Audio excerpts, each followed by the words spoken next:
Mayong adlaw sa tanan no. So napata sa may Puhagan Valencia.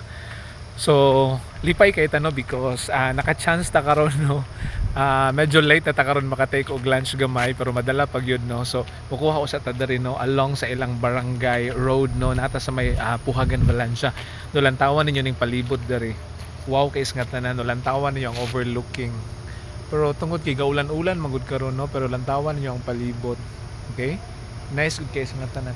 No, in fact no kani diri nga part no is lalom jud ni siya kay nga tanan no.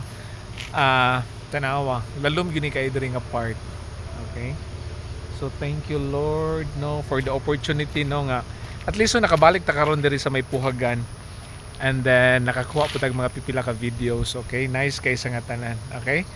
So medyo cloudy no, foggy no. Ang kanang sa taas normally no kuan gyud na siya dinha kanang sa top nga part fog na siya.